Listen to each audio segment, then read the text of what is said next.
Okay, thank you. Thank you very much. And very good afternoon to everyone who's joined. And we have not many people here in this session yet, but hopefully, they're still having their lunch and they're wrapping out their final bits of food and they will join a little bit later on.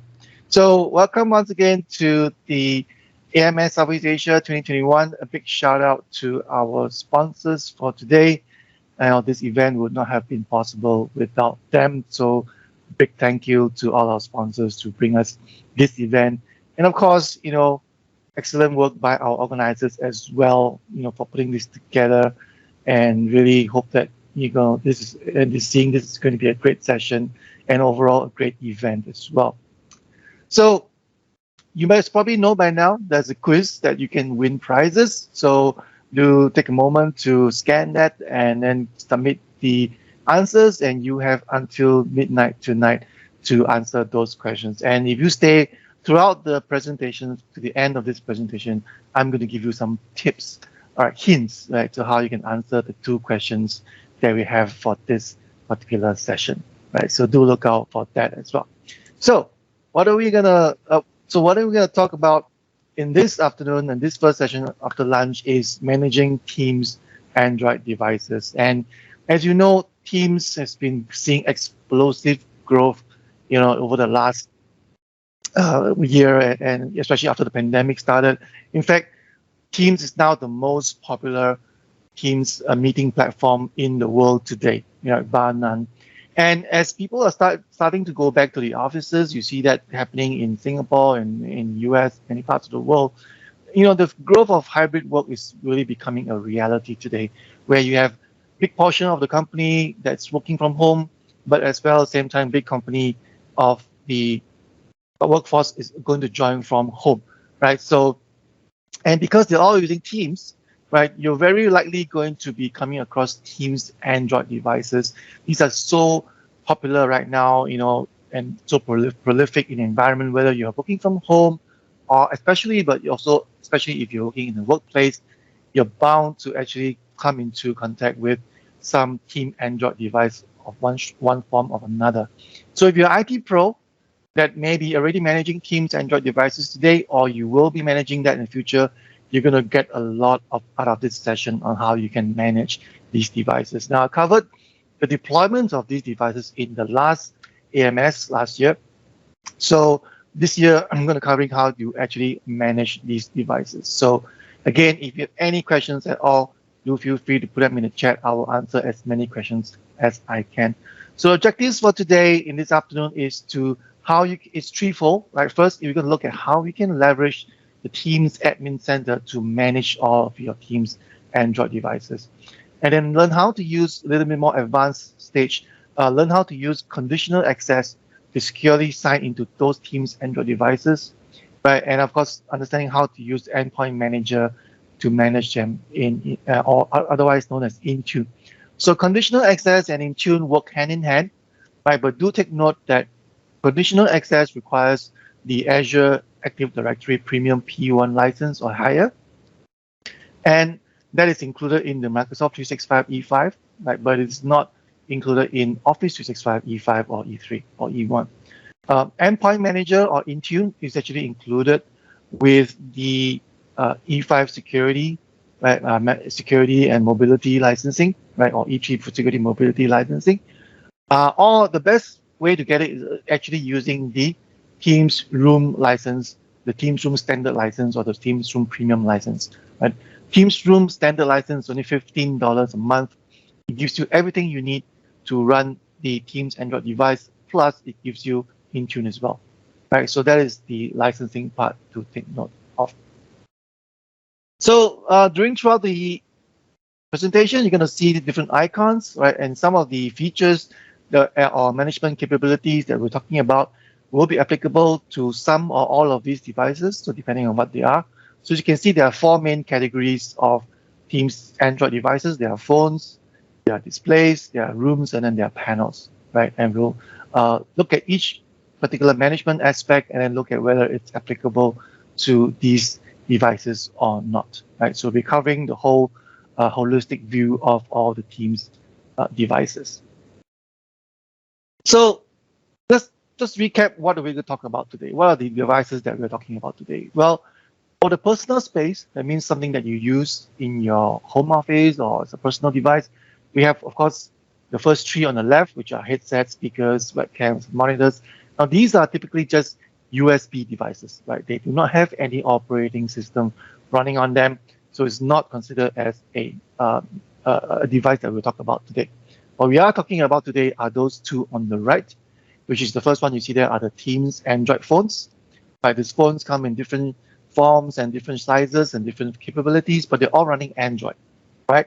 And these are not the same as the smartphones that are running Android, running the Teams client. So, like if you have a Samsung or a Xiaomi, right?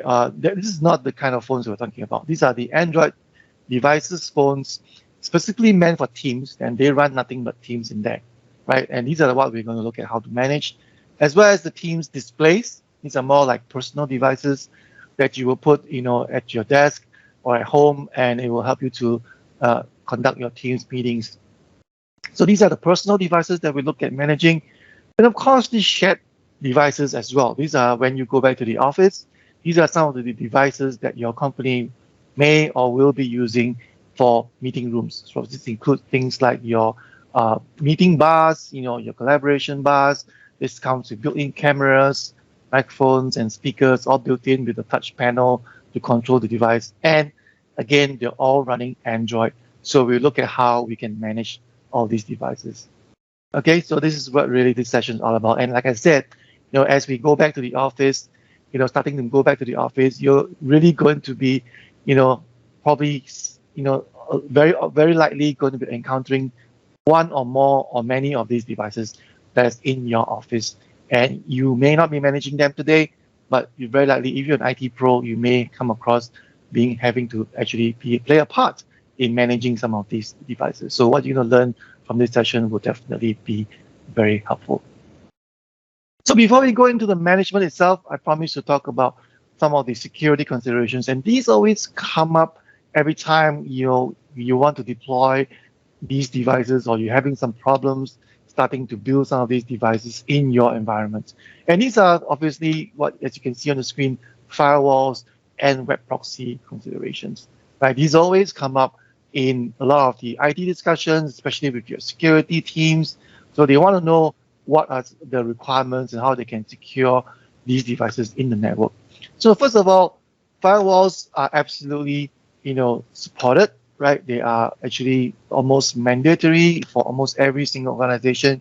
The good news is that they are fully supported, right? Firewalls are essential to protect a company's network, and therefore, you have to use firewalls. But there is a list of firewall ports and protocols that need to be open in order for these Teams Android devices to work. And the good news is that they are pretty much common, right? It means that if you have, for example, a Teams phone deployed or a Teams panel deployed or a Teams room system deployed, the addresses that you need to open or the firewall ports that you need to open for that particular device would be the same as all the other Teams devices. So that is good news. So it's a one-time effort.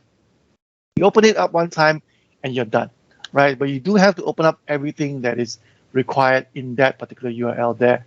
Allow required, default required, and optimize required are all mandatory to proper functionality of Teams Android devices. Of course, for ExpressRoute, some customers do use it. It's very rare, but some of the very large corporations that I know of, that I deal with, they do use ExpressRoute circuits. Now, but do note that ExpressRoute circuits are supported for Teams Android devices. However, they are not necessarily the best performing kind of network route, right? So it is not recommended by Microsoft actually, right? It is Microsoft actually recommends you to go with the public internet because they have all these Azure front doors that provide you the closest route to Teams backend servers. So especially if you are a distributed company that's spread all over the world in different geographies, you don't want to have all of your connections go through a single choke point through your ExpressRoute circuit. You want a best performing Teams meeting experience, go to the public internet, go through the Azure front doors and transport relays. And finally, web proxies are something that a lot of companies still want today. Again, there's a very common and they are not recommended. again, for performance reasons, obviously, but if your company absolutely requires them, and many do for that matter, then they are supported as well, right? Web proxies can be configured for these devices, and a lot of articles already in the Teams docs sites and also in many public blog sites that will recommend that show you how to reconfigure these web proxies. Now, web proxies are okay for web traffic, right? That's really what it is, right? It's really meant for web traffic. So therefore, we should bypass web proxies for real-time media, which is very sensitive to network latency. So do not use web proxies for real-time media if at all possible. We don't support web proxy authentication. None of the Teams Rooms devices do. So make sure your web proxy doesn't have authentication. If you have pack files or web proxy pack files, then those can work as well. And it actually takes the SSL break inspect particular reason, the particular feature of web proxies, which is SSL break inspect, is not supported for MTR on Android devices. So by and large, web proxies are supported, but just do take note of a few of these main capabilities that you need to look out for. So coming back to management, right? So there are three main areas that we'll be going through the device management touchpoints, right? So Teams Admin Center, Azure Active Directory portal, and Endpoint Manager Admin Center or Intune. So we're going to look at these in more detail in the coming slides. So let's look at Teams Admin Center for a start, right? Teams Admin Center really is that single pane of glass, that single place to manage all of your Teams devices, where we want all the admin tenants, all your tenant admins to deploy, manage, and update their devices. Right? The Admin Center itself, right, is actually OEM agnostic. It means whether you buy a Teams device from whatever manufacturer, be it Logitech, be it Yearling, be it Poly, be it Crestron, Bose, whatever, right? This Admin Center can manage all of those devices. So there's essentially a common baseline of management across all of these devices from different manufacturers. So it's OEM agnostic, right? Today, there is support managing Teams Admin Center already supports managing Teams phones, Teams Room for Android, Teams Room for Windows, Teams displays, Teams panels, right? The Admin Center really provides all the capabilities for the tenant admin to configure these devices in a very granular fashion and also help to maintain your device health, right? All of the Microsoft updates for Teams devices are published only on the Teams Admin Center, not only on the Teams Center, but also on OEM websites, but it is published, or it will be published on the Teams Admin Center. So whatever that is published on the Teams Admin Center has been tested and certified by Microsoft, so it is very safe to use for the tenant administrators to upgrade the devices as the single source of truth for the latest versions, right? Microsoft engineers work very closely with the OEM manufacturers to make sure that the updates are pushed together with application updates and configuration changes all via the Teams Admin Center, right? So first place you should go to, we encourage all the Teams administrators to go into the Teams Admin Center to manage all of their devices. It is OEM agnostic, and it provides you with Microsoft certified firmware. Now, different OEM manufacturers may provide specific tools, provide custom management capabilities that you can also use to upgrade or to configure those devices, but those are usually very specific to that OEM vendor, right? So, for example, Logitech or OEM or Crestron OEM may have in addition to Teams Admin Center, they may have their own tools that you can use to manage their devices, but those will only be used to manage their specific devices, right? You cannot use their management tools to manage other vendors' devices, and that makes sense, right? So while you can use those, right, and usually most people do use both of those, right? Your main point of starting point should still be the Teams Admin Center, and you can use those OEM specific tools as an add-on to manage additional features that may not be available in the Teams Admin Center. So to get access to Teams Admin Center role, very simple. You just need to either be a Microsoft 365 global admin or a Teams admin or a Teams device admin. And these are just assigned via the portal or the admin center. So if you have these three roles, you'll be able to manage the Teams Admin Center in the Teams, using all your Teams Admin Center to manage all of your Teams Android devices. So in this screen, this is essentially the home screen of the Teams, one of the home screens of the Teams devices page. In this particular page, you see there are all the phones that you may have deployed in that tenant, and you can see all of them in a single page. They are also categorized based on the sign-in modes, whether they are user personal phones, they can be common area phones, or they can be conference phones. Right, these are all divided into these categories. And the snapshot also provides information about the device health and status. So you can very quickly see which devices have a problem, which devices are healthy, which devices need updating. So quick actions to make sure they're updating. And if they're offline, you can quickly go and dispatch a support technician to go on site to check out what's wrong with the phone or give a call to the user on his Teams clients. The configuration profiles tab provides the tenant the ability to provide apply bulk configurations to devices based on their criteria, right? They can also tag these devices for easy filtering. For example, you can tag them as, IT department or HR department, right? So you can filter them easily and apply, configuration based on those tags, right? So really, really Teams. Other areas of devices are Teams rooms and Teams panels, right? They are in a different section, but they're all essentially presented in the same way as you see right here. So configuration profiles really allow you to then have very granular control to the devices on that you may have, whether it's a phone or it's a Teams meeting room device. You can actually use this to actually configure very granular settings, right? So when you edit this configuration, you can then save it and then apply it to a device. But when you apply it to a particular device, then that configuration doesn't automatically get updated automatically onto the device itself until you actually do a reboot, right, or a re-signing on the device, right? So that's why you may want to actually do a reset. You can do that from the Teams Admin Center as well whenever you apply a configuration profile. Now, some of the settings that you see here may or may not apply across all devices. For example, if you look at the last one there, screen capture, okay, which is turned off. Right, screen capture only works for Teams Android phones. Right, they don't actually work for Teams room devices, for example. Right, so you got to take note of some of these configurations may not apply across all different devices. So that's one thing just to think of. But by and large, this gives you a very good way to actually manage and configure your devices in a very central location, which is the Teams Admin Center. You can assign, once you have a configuration profile, you can apply that profile to one or several devices. Like I said, you can actually apply filters to apply the configuration to only devices that match a given criteria or tag, right? And you cannot remove a configuration profile once you have signed it, but you can assign a configuration profile with the default settings, and then it will actually go back to the default settings.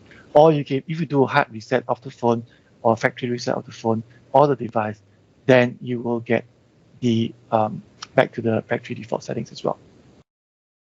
So tags, like I said, you can actually edit and configure your tags and apply them to devices. Right, so tags will allow you to easily manage and group devices into different categories. Right, so then you can actually know what devices that are being used. Right, so these are useful again for you to group and manage those devices, and you can filter them off so that you actually do the management at a group level or tagging level, right? So these tags are actually very useful, and these are device-specific tags, right? These are not to be confused with Teams-level tags that are configured in organizational-wide settings or in the team settings, right? So these are device tags, right? Not the typical Teams-level tags that you may configure as a Teams administrator. Now, you can of course manage individual devices, right? Again, you will see different types of devices, but in the Teams Admin Center, you can review the installed software versions, you can view device details, you can even see and troubleshoot call history, and you can actually see the maintenance history as well, right? So all of the different areas, whether it's Teams panel, Teams room, Teams phone, they all have the same layout, and you can see all the different categories of devices. You can see these different individual areas for those different devices as well. So a very powerful way to manage your devices. So like I said, If you have an individual device, right? In this case, I'm looking at a Lenovo, right? This could be a display, for example, right? You can see it's being used by a user. You can see the user that's logged in there. You can see the call history. You can see the device details. You can add text, or you can actually remove the device altogether. You can restart it, or you can refresh the details, and you can see that there are updates to be done, right? So non-urgent health status that you see on the screen there usually means that there is a new firmware that hasn't been applied. All right. So of course you don't want to apply the firmware when a user is using it or during office hours, right? The good news is that you can schedule different times for that, right? So we'll cover that a bit later on. So this is how you can install the update. So if you click on a particular device, you can see the software health. Within the software health, you can see there are different software components in there, right? You can see that there are actually 5 different components there, right? 4 of them are from Microsoft, and the firmware, right? That is actually from the OEM vendor, right? So that is the different kind of software components that are running in the firmware itself, right? So you can update these individually, or you can update them all at once. It doesn't matter, right? They are by and large quite independent of each other, right? So sometimes Microsoft may push updates for the Teams app, right? Only, right? And you will see an update over there, right? So you can see which particular component needs updating, and you can actually update that component individually, that's independently from the other component. So you can also look at the details. You can see the IP address. You can see the asset tag, right? All these are useful information, right? You can see the model and the model serial number as well. So all very good information, especially for asset management, right? And you can, of course, manage the calls on the devices. You can see what calls this device have made. And more importantly, you can see the audio quality of the device. So you can see that most of the calls that's being made has been good, right? But you can see there are 2 red lines over there, which show that the calls were poor. And you can actually click down drill down onto those particular calls to see what could be the cause of that poor quality. It could be network, it could be hardware issues. So it's a very good way to troubleshoot any problems that may arise when the user calls to complain that they have poor quality. Okay, so that is the individual device. Let's move on to notifications and alerts. Now, as an administrator, you don't have to always be proactively looking at the screen or staring at the Teams admin center 24 hours a day, 7 days a week. You can actually configure notifications and alerts to notify you what goes wrong. So notifications and alerts are found right at the bottom of the Teams admin center, right at the bottom there, right? When you actually go into that section, you can able to configure things like triggering a notification, right? When a device goes offline, for example, right? And because it is using the Teams admin center, it covers all supported device types. It covers all devices from all the different manufacturers, right? They all have to conform to the same standards as specified in the Teams administration center, right? And you can define what's important, right? You can, especially when for example, your VIP or your, director or CEO, devices, you want to definitely be notified if their devices go offline, right? And the good news is that you can be notified via Teams message or via a webhook. And we'll look at that in the next few slides. So here you've got the example of the notifications that are sent to different users, right? So you can see a number of users that you can add to who are the users, that will be notified. Who are the users that you want to cover in this particular action, right? To cover by this alert, right? And so if anything happens to these particular devices, you will be notified, right? And so the devices, like I said, you can focus on your VIPs and your important rooms, right? That you want to be notified whenever that room goes down, right? You want to be able to notify that, right? So you put that into the devices, to all the devices that you want to be notified, and then you specify whether you want to receive an alert as a channel alert or as a webhook, right? So these are available for the administrator to configure, right? Usually you will use a channel alert, right, which will actually create a different channel in your Teams client for the admin. That will appear, all the alerts will actually appear in that particular Teams group and Teams channel, right?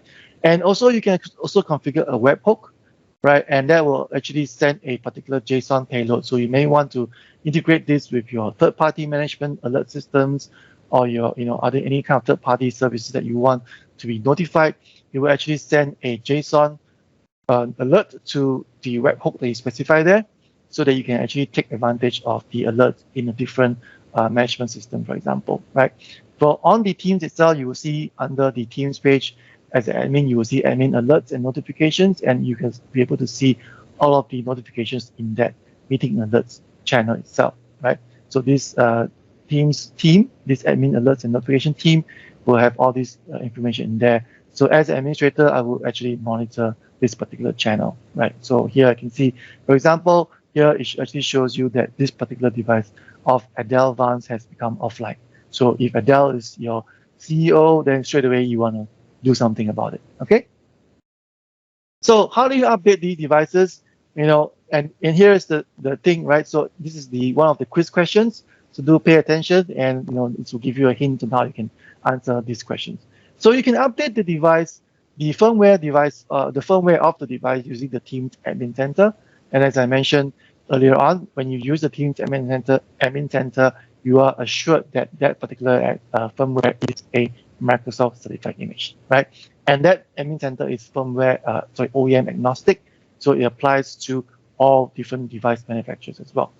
Of course, you can also use OEM-specific tools to push special firmware that may not be in the Microsoft Teams Admin Center. Sometimes, maybe the OEM has got a special build that they want you to try out.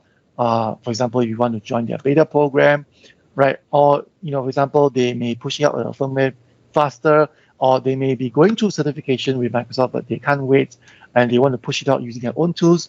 Well, it's up to them to do that, right? So you may find a different, newer version in the OEM specific tools that's newer than the one in the Teams Admin Center. That's fine. You can use that, but just do note that these may not be Microsoft certified, but it doesn't mean that it won't work, right? If it's coming from the OEM vendor itself, it's likely going to be fine to upgrade it. Now, one of the things that you can do that OEMs provide is that they allow you to download the firmware into a USB stick, and you can actually manually copy that firmware into the USB stick, and you can plug that into the USB port of the device, whether it's a phone or a panel or Teams Room Android device, and it will automatically upgrade the firmware using the USB thumb drive itself. So do take note that is a hint for one of the quiz questions that's in the quiz. So firmware updates itself, as I mentioned earlier on, there are different software components, and all of those can be updated quite independently from each other, right? So for Microsoft, there is the Teams app, there is the admin agent, there is the company portal, right? And then there is the OEM app that is from the specific OEM manufacturer, right? So these can be updated in one complete way, or sorry, in a single instance. That means you can put all these components into a single file that is the firmware, for example, a USB stick, and then you plug it in, it will upgrade all of these components automatically using a single firmware file, right? Or if you go to the Teams Admin Center, you may find the update for specific individual components which you can update as well. So it doesn't matter how you're updating it, whether it's through the USB stick or using the Teams Admin Center, you can be sure that there will be no clash or conflict of versions, because all these are quite independent of each other, and you can actually update them confidently, especially when you're using the Teams Admin Center. Okay, so again, a single file firmware, and Microsoft do control all of these versions in the Teams Admin Center, so it will always be the latest Microsoft certified firmware in the Teams Admin Center, which you can safely apply to your device. And I actually recommend you to update it as soon as possible, because many times these provide performance improvements, these provide bug fixes, new features. They're all constantly being rolled out by Microsoft, and as well as the OEM vendors. So it's very helpful and very beneficial to always keep your devices updated on a regular basis. Now, updating itself, like I said, you can see different devices, you can see different updates, so you can actually just update there, click on the link that you see there on the action column, and it will take you directly to updating. So on the updating side, you can actually set it to automatic, right? So automatic is as soon as possible, or you can choose to defer by 30 days, or you can choose to defer by 90 days. Now you notice that Microsoft doesn't give you an option to disable updates. right? You can at most defer it by 90 days, and that is done on purpose. Right? Because Microsoft wants you to always make sure your device is updated. That is so important, not just from a feature standpoint, but also from a security standpoint.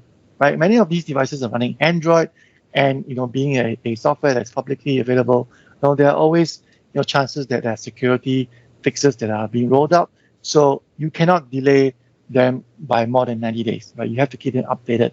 And also, because Microsoft only officially supports N-2, right? So if you have, say the latest version is version 10, right? And Microsoft will only support up to 9 or 8 at the most. So if you're running a very old firmware and you're having problems with it and you call Microsoft for support, they're going to say, oh, you're running like a very old firmware. They won't help you unless you update to a new firmware. And that is also the reason why, you have to update it as soon as you can. You should update it as soon as you can. And you can defer it at most by 90 days. But of course, you can actually manually apply it, right? You can actually apply it immediately, or you can apply it by a scheduled time, right? So if you turn on the schedule button there, it gives you a specific time window by which teams will actually update that device. And it's always good to apply outside office hours. For example, 12 midnight or 2 a.m. in the morning when nobody's using it, right? Then you can actually apply that update of the apply the firmware from the Teams Admin Center, right? So of course, do take note of the timing, or when you do immediate update, to make sure that no one's using it before you do that, right? Otherwise, the person might be disrupted, right? So that is the important thing. So before we move on to the Intune side, just understanding a little bit about signing itself, right? So when a device tries to sign in, right, whether it's a phone or whether it's a Teams panel or it's or Teams display or a Teams room device, right, you're gonna have to go through Active Azure Directory. Active Azure Directory will gives you the mechanism for authentication. That means the username and password of the Teams account or the user account, and then it will go through the conditional access checking, right? If you have Active Directory Azure AD Premium P1, then conditional access will be available, and many companies use it to evaluate whether you allow that device to sign in or not. And of course, then once that is passed, it will actually join the workplace, right? And then it will then register into Teams. It register into Endpoint Manager, which is the second layer of control. This makes sure that your device is compliant with the policies, and it actually makes the device register into Intune, right? So you can manage it using Intune. And then once that is passed, then you can allow that device to log into the Teams itself, right? So there are many stages to be involved in there for security and for compliance and for management. Of course, right? All this happens so fast. When you actually sign in on the phone or on a panel or on a Teams room device, you see a couple of screen flashes and then you're in, right? So it happens really fast, but just do know that all this is happening in the background when you actually sign into a Teams device. So that is really good. So the component that actually is responsible for the actual sign-in itself is the company portal app, right? So you will probably see that screen show up when you're doing the first sign-in, right? It will actually show up that the company portal is running, and it will give you that, a progress status, and it will actually try to authenticate with Azure AD first of all, by using the username and password that you've given it. And then next thing it will do, it will enroll and request a response from the Intune or the Endpoint Manager. And then it will then join the workplace in Azure AD, and then the Teams app will then take over the screen, and your sign-in is successful. Assuming it's successful, then the Teams app will be fired up, right? So a lot of times when there's a problem with sign-in, you don't actually see the Teams app at all. You will see that the device is stuck at the company portal stage. And that is because it's having a problem either with the authentication credentials, or it's having a problem getting through the Endpoint Manager, or conditional access blocking the joining in, right? And so we'll talk about all of that later on. But you will see the company portal app showing up on the device, and it's stuck. If it's stuck there, you know there's something wrong with the sign-in and registration, okay? So after you pass that, then you finally get a token, right, from the MSAL or the MSAL library, authentication library, and that token consists of two tokens actually, right? There is a refresh token and an access token, right? The access token, the refresh token takes care of getting new access tokens automatically. There are different lifetimes, right, for the access tokens, right? And so when the access token expires, the refresh token will actually get automatically renew it for you. And you can configure these in the using the Teams PowerShell command, right? So these tokens are what keeps your device signed in.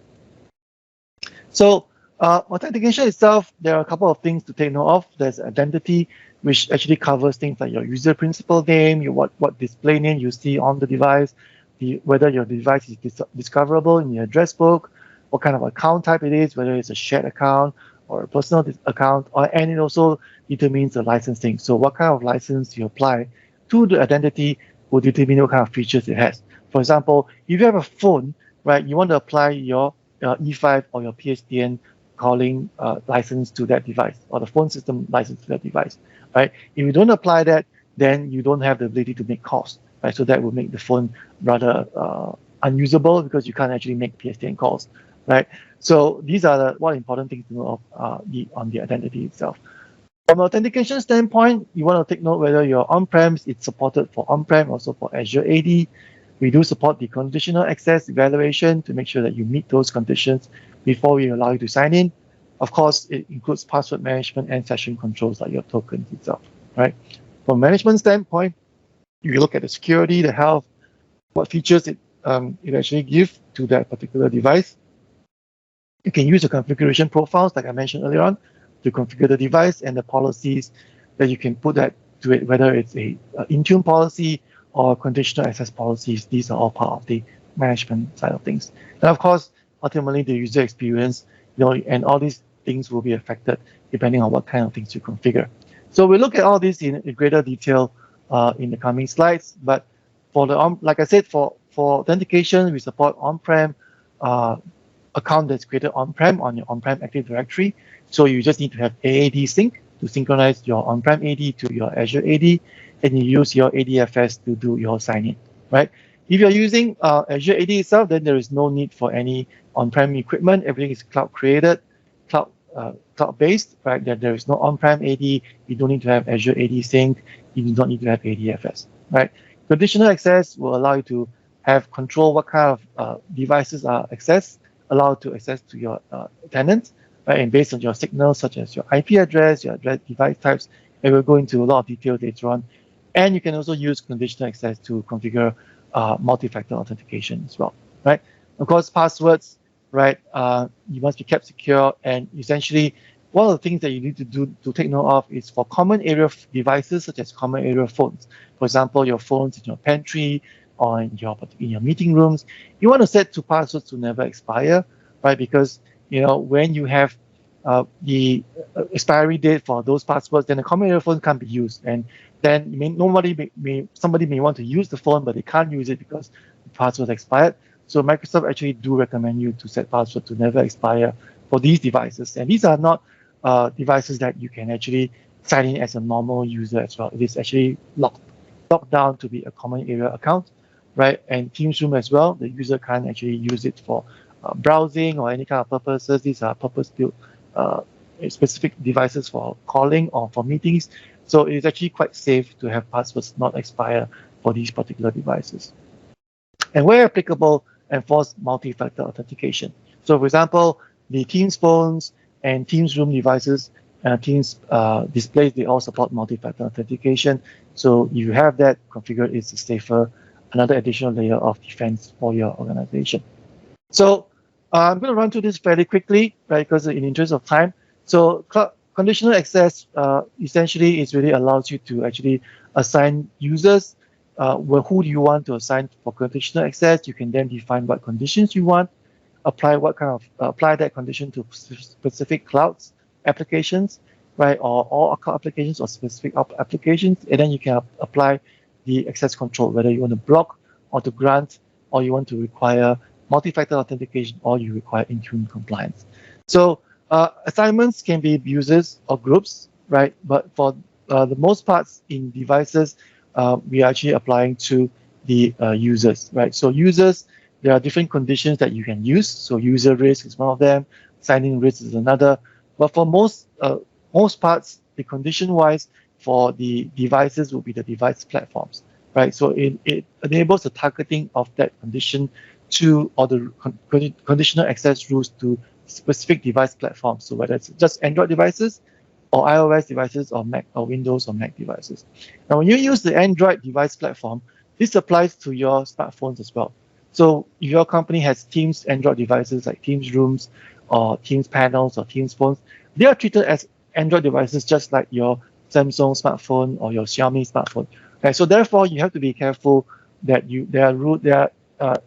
there are things in place to actually enable you to exclude, the Teams Room devices or Teams Android devices from your typical smartphone devices because they're not the same category, right? So not all the conditions that you want to apply to across all of your personal smartphone devices, you should not be applying all of them at wholesale to your Teams Room devices, for example, or Teams Phone devices because they're actually different categories, right? So conditions can include the location, right? Whether you're allowed to sign in from a specific IP address, you can apply that, right? You can also filter those devices, so you can have a certain set of rules to apply to a set of devices, but you can also filter off specific devices out of that rule, right? So this is something that's in preview and very useful. We'll look at it in a bit more detail in this slide. So here you can see that there are filters that you can set in the conditional access rules. And most of the time, we are actually recommending to use the manufacturer and model fields that you can use, right? So that allows you to identify a specific model of phone from a specific manufacturer that you can actually filter off for a specific rule, right? So and there are some, you can actually get those names of those of the manufacturer ID and those models from the OEM manufacturers. So on the control side of things, you can actually block or grant. Most of the time, we want to grant, right? But we want to grant provided it is, first of all, have multi-factor authentication and require the device to pass the Intune compliance. So these two are the most commonly used controls for conditional access, right? So really, for conditional access to devices, it balances your security with user experience. We want to try to keep the rules as simple as possible, especially for devices, because these are a very special category of devices, right? These are not your typical smartphone or not your typical PC, but they are very specific devices running a very hardened and locked down, stripped down version of Android. Then, therefore, it does not support all the conditions or controls as a typical smartphone or Windows PC. So that is one thing to take note of. So you can apply conditional access in terms of the different kind of cloud apps. So it can be early bound or late bound enforcement, right? So this is a little bit more complex here. I just want to summarize that early bound means that it has to actually satisfy the dependent policy before accessing the calling app. For example, user must satisfy SharePoint policy before signing into Teams, right? And then late bound means you can actually sign into the calling app first, but then when you try to access the downstream service, it will then enforce it, right? So both of these are being used, right? So for conditional access. So just good to take note of. Of course, the user, especially if you're using multi-factor authentication, you want the user to register their security information. For example, you want to register their smartphone number so that you can actually send an SMS token to the smartphone to actually log in using multi-factor auth, right? So you want to be able to allow the user to use to register first this before they actually sign into the device, right? And then, of course, it allows you to then use the administrators can actually use conditional access to enforce your policy when the user joins the device to Azure AD, and it provides you again great granularity for requiring MFA. For example, you don't want to use MFA across the whole tenant. You can actually apply MFA to specific accounts or specific devices as well. Right, so that is the flexibility there for multi-factor authentication. So when a user signs in, right, a user evaluates using the C conditional access rules, which may include multi-factor auth or device compliance in Intune, and then you can actually scope them down, as I mentioned, using the filters, right? And then for common area devices, you want to actually look at the location. For example, you can specify a set of IP addresses that can only be signed in by common area devices. That applies a layer of security to your devices. And for meeting rooms, right, again, you want to apply location and also device compliance, right, to make sure that they comply with that before you allow them to sign in, right, for meeting rooms. Again, don't use multi-factor auth for Teams rooms because Teams multi-factor authentication is not supported for Teams room for Windows solutions, especially. Okay, so that is one thing to take note of. So I'll give you some examples of the conditional access, so very quick examples. So here you have a multi-factor authentication requirement. So here you have the assignment, it is to all users. For the cloud apps, you're assigning it to Exchange, Teams, and SharePoint, which is pretty much applicable for all the Teams Android devices. Right, for the conditions, you want to make sure that it's Android, so it doesn't touch your Windows and other kinds of platforms, right? And then you have your filters, right? And then you can actually grant access based on multi-factor authentication. So this rule will require that device to have MFA. Next example is the device is the same thing, but you then require the device to be marked as Intune compliant, right? And this goes with your Intune policies. And then this could be your example of your Intune policies. For example, blocking rooted devices, minimum OS is 5.0, marked devices compliant immediately, apply to all users, and then your filters, right? So these can be an example. Right? And conscious of time, I only have like 12 minutes left. I'm going to try to wrap up as soon as possible. Give maybe 5 minutes for Q&A if there's any. So this is another example where you have Intune plus a location, right? So like I said, for common area phones, you want to make sure that they come from a trusted location. And this is where you can do that using the Intune policies that you have to apply to Intune compliance. At the same time, you apply the location as all trusted locations in the conditional access, right? So it's always a combination of conditional access and Intune working hand in hand to secure devices, right? So here you've got Intune compliance and the trusted locations, which is also another example here. And here you have some examples of device filter within the system where you can actually apply. Maybe you want to make a few devices that are exempt, you can do that as well, okay? So, and then last but not least, that one single CA or conditional access policy to block anything that's non-compliant, right? This is to harden your shared devices and to block all malicious access, right? So this is just a best practice in there to block all devices. So let's finally wrap up with the last section, which is Endpoint Manager. I won't go through in detail on the Endpoint Manager architecture because it's really quite a long slide, but essentially the only thing you want to be concerned about with is the configuration profiles and the compliance policies. These are the only two things that you really need to care about when we're using Endpoint Manager to manage your Teams room devices. So when we use Endpoint Manager, we're looking at assignments, what do you want to assign them to, the device enrollment, how the device is being enrolled, and then what kind of compliance policies you apply to those devices, right?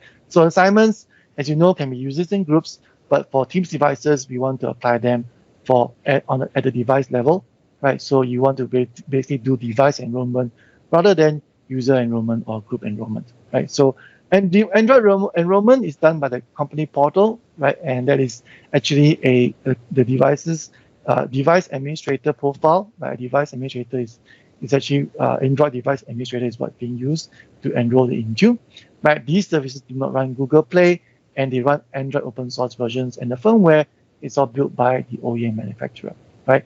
By default, the user can only enroll up to 5 devices. So if you have common area phones using the same account, you may want to increase that number. The maximum is 15, by the way, for Intune. You can't go any higher than that, right? So corporate device management, it also allows you to then, if you actually put the device serial number into Endpoint Manager, it lets you then classify them as what devices are corporate owned versus what are personal owned, right? And then you can actually use that attribute to actually configure your filters as well. So compliance policies are what allows you to configure what you want the device to comply with before you make them as compliant, right? So the set of rules that you need to comply with in order to be compliant, and it can be also work, and it works together with conditional access to block it if the device is not compliant. And not all the settings are applicable to Teams Android devices. For example, Google Play, Defender, these are not applicable for Teams Android devices. They are not applicable for your smartphones, right? So as I said earlier on, these devices are not to be categorized the same as your smartphones. Therefore, you don't have to configure your Google Play or Defender and other kinds of settings that are not applicable for these, right?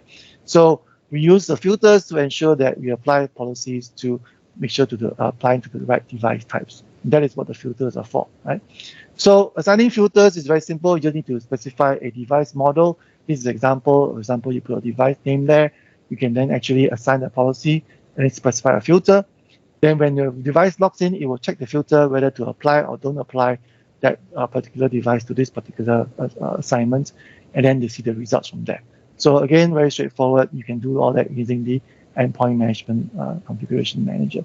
So these are some examples again. So these are actually, first of all, like I said, if you upload the serial numbers into an endpoint manager, you can actually categorize them as corporate owned versus personal owned, right? If it's personal owned, you don't have those serial numbers registered with endpoint manager, right? So you can actually block, if you want to, you can block all personal devices from logging in and only allow corporate owned devices, right? Well, that of course is not very commonly used today because most people want to have their own personal device. Most companies allow their new employees to use their own personal devices to log in, so you don't want to turn that on. But if you want to categorize them, you can categorize devices as personal and personal. So here, example, you can see the corporate device identifiers. You can see that there is a serial number attached to it, and also the other things like the model number, things like that. Right, so these are the corporate device identifiers. And your filters, right, you can actually filter them, create those filters. And once you create a filter, you can actually use the filter to apply to all of your different compliance policies as you use them. Right, so for example, you can create a filter for Teams devices, and then you can actually use that filter in multiple scenarios. So for example, this is an example of a filter. For example, you can include all the Teams Android phones, for example, into one particular filter, and then you call that filter Teams Android phones. And then you can use that filter to either include or exclude them in your endpoint manager compliance policies. Okay, compliance policies itself, right? Here you can see there are different attributes. Of course, among them you will see there are areas that you can configure. Again, the policy itself, you can look at filters and you can actually apply those filters that you just created so that the policy will either include or exclude them. You can also monitor your policies, right? How many devices are enrolled, how many devices are marked as non-compliant, and you can actually use this to check the health status of the compliance status of your devices and stuff, right? So to wrap up, bringing it all together really is that you have Azure Active Directory that includes the workplace join, and it gives you the conditional access to evaluate, make sure it's from a trusted location, make sure you have MFA enabled, right?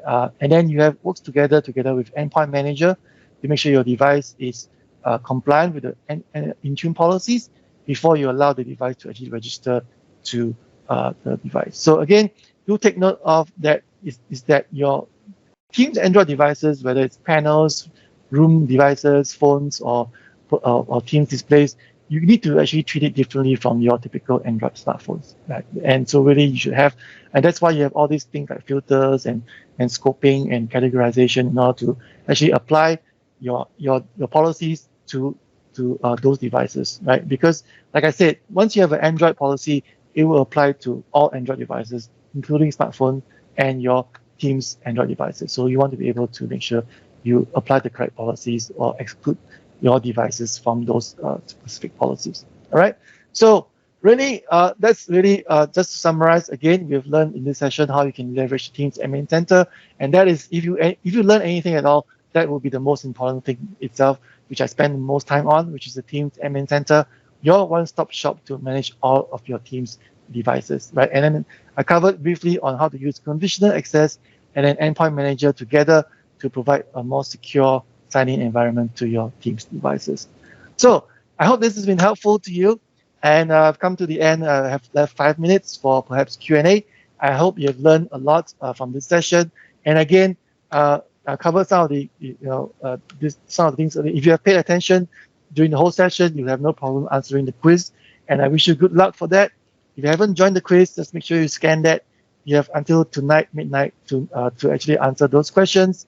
And just to wrap up and to close off this session, the last few minutes, again, a big shout out to our sponsors. Thank you for their support, and thank you especially for joining this session, taking your Saturday off to learn from this aMS event. And a big shout out to all the organizers as well. So with that, I'd like to hand this back over to our friend Pio. All right. If you folks have any questions, you can drop them on the chat. Or since I think it's manageable. If you want to ask a question, you can unmute yourself and ask Brennon right now. I will give you time to ask. So it's been a fairly quiet session. Maybe I'm going too fast. but there's a lot to cover. But again, if you want to ping me, you can find me on my Facebook page. Just search for Brennon Kwok. Just ping me, send me an email, ask me anything that I've talked about during this session, and I'll be more than happy to help you out with that as well. And yeah. So either you can unmute yourself now, or you can just ping me later on if you want to. I'll be hanging around quite a bit, right? And then, or you can reach out to me on Facebook or LinkedIn if you have any further questions. Yeah. Well, while we're waiting, I think I'm just curious because I'm not really a Teams administrator. I'm actually more on an infra side. I was just curious. Can you manage those updates from SCCM or for SCOM, or is it really you have to go through the Teams admin center to manage all those updates? Yeah, that is actually a very, very good question. SCCM. And SCCM, as you know, is the System Center Configuration Manager. It is a server that runs in the customer's environment that customers use to manage a lot of their Windows devices. Now, so the Teams Admin Center itself was specially created as to actually manage all of the Teams appliances or devices. And the good news is that you can use SCCM in conjunction with Intune to manage them, right? So you can't use SCCM alone. There is actually a Intune connector, right, from SCCM. So you can actually use SCCM to configure those policies, and then it will actually push them to Intune. And then from there, you can, in a way, have a way to manage those devices using SCCM. But you will not be using SCCM alone, right? You would use a combination of the Teams Admin Center, Intune, as well as SCCM from there. But that is an excellent question because I did have a customer that wanted to use that as well. Yeah, but yeah, that's a very good question. Awesome. So I thank you, Brennan, for your session. It was very informative. For our attendees, make sure if the link to the quiz is on the chat. If you have any further questions to Brennan, he'll still be with us for a few minutes on the meeting. You can drop it on the chat, or you can reach out to him. I think we have one question from Fami. Maybe you can send your. There you go. Yep. You can reach. Brennan has dropped his email on the chat, so if you have any further questions, you can reach him through his email. Thank you very much, Brennan. Thank you, and enjoy the rest of the event.